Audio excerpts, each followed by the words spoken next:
The day had been brutal hours chasing the perfect shot in the Texas hills, the sun beating down on me. I dragged myself home, arms full of beer and snacks, ready to collapse. This little house, nestled against the pine forest, was my sanctuary. I thought I'd earned a quiet night, but the world had other plans. I sank into the couch, the familiar creak grounding me. A cold beer, a handful of chips, and the TV blaring it was my ritual to shut out the world. On the shelf, an old photo from my childhood baseball days watched me. I barely noticed it, just let the noise of the game show drown out my thoughts. The game show's noise blurred into a hum, and my eyes grew heavy. I didn't bother heading to bed, just let sleep take me right there on the couch, beer still in hand. The world faded, and I thought I'd drift through the night undisturbed, but something was waiting in the dark. A low, unearthly hum woke me. My body locked up, I couldn't move, only breathe and blink. It was there, a tall, gaunt figure in a black cloak, its head a void where a face should be. It pointed at my old baseball photo like it was trying to tell me something. Fear choked me, and I couldn't look away. It didn't hurt me, didn't speak, just kept pointing at that photo like it was desperate for me to understand. The hum grew louder, almost pleading, but my mind was a haze of panic. What did it want? Why me? Then it faded into the dark, leaving me frozen, heart pounding. When I could move again, I sat up, shaking like a leaf. The room felt too quiet, like it was holding its breath. I stared at that photo me as a kid, grinning with my baseball team. What did that thing want with it? My mind raced, but no answers came. I knew it wasn't over. Morning came, but I was a wreck. Coffee didn't help, my hands shook as I poured it. I kept glancing at that photo, feeling its weight. The forest outside looked different, like it was hiding something. I told myself it was a nightmare, but the fear in my gut said otherwise. The next few days, I couldn't shake it. That photo felt like a magnet, pulling my eyes every time I passed. I'd touch it, then pull away, like it burned. The forest outside my window seemed alive, whispering. I started to wonder if I was losing my mind. Then it hit me, it came on the first Tuesday of the month. I checked my calendar, heart sinking as I circled the next one. I sat there, staring at that photo, my camera ready, thinking maybe I could capture it. But deep down, I was terrified of what I'd see. It came back right on time, that hum filled the room, and my body froze again. It stood closer, pointing at the photo with a desperate edge.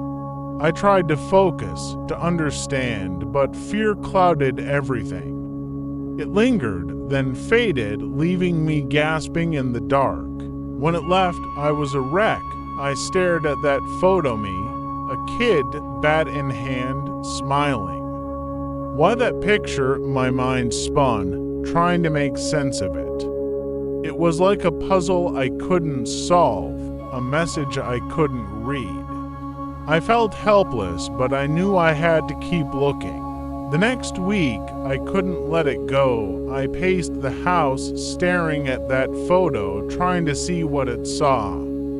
The field, the team, the smiles, nothing stood out. But it was like a splinter in my mind.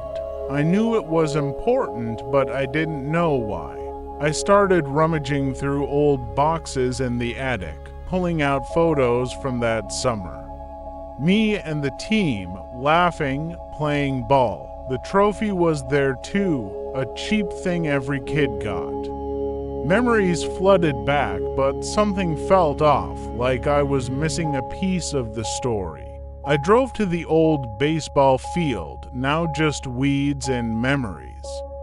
I held the photo, trying to match it to the place.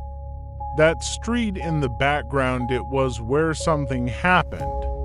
I could feel it, like a shadow I'd ignored for years. The next First Tuesday was coming. I wasn't just scared anymore, I was curious. I sat on the porch, camera ready, watching the forest. That photo sat beside me like a challenge. I didn't know what I'd do when it came, but I needed answers. It came again, but this time it sat beside me, silent, staring at the photo. That hum was softer, almost mournful. I couldn't move, but I felt its sadness. It pointed at the photo, then turned its empty face to me, like it was begging me to understand. Then it was gone.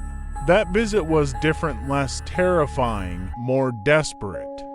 I grabbed the photo, studying it under the lamp. The field, the street behind it, it was so familiar. I felt a spark, like the answer was close, but I still couldn't see it. I had to keep searching. I dove into my past, pulling out every photo, every relic from that summer. The baseball, the trophy, it brought back the smell of the field, the sound of the crowd. But there was a shadow in those memories, something I'd forgotten, something painful. I went to the town library, digging through old newspapers on microfiche. I didn't know exactly what I was looking for, just that it was tied to that summer. Then I saw a headline about a boy from our team killed in an accident. My heart sank as the truth started to surface. Back home, I pieced it together. The newspaper, the photo, the trophy, they all pointed to that summer. I remembered a kid, Tommy, from our team. He was always smiling, always running. The article said he died hit by a car. It was starting to make sense, but it hurt to think about. The next First Tuesday was almost here. I wasn't just afraid anymore, I was ready to face it. I placed the trophy on the table, next to the photo. I didn't know what it wanted, but I was done running. I needed to understand, no matter what it cost. It came one last time. It didn't sit, didn't point, just stood by the trophy, its faceless head tilted like it was mourning. It looked at me, then back at the trophy, and faded away. I knew it was the last time, but why the trophy? What was I supposed to see? I shot out of bed the next morning, heart racing. I ran to the trophy, turning it over in my hands. It was just a cheap award from that summer, given to every kid. But it felt like a key to something I'd buried. I had to know what happened. I dug into the library records again, searching for the truth. The article was there, Tommy, a kid from our team, hit by a car running home after a game. He was my friend, always laughing, always full of life. The street in that photo, it was where he died. I found Tommy's memorial by the street, just a small stone, forgotten by most. I left the trophy and a flower, whispering goodbye. The messenger, whatever it was, gave me closure, made me face a pain I'd buried. Now, I walk these woods with my camera, seeing the world anew. What haunts you? Share below and subscribe for more stories that linger.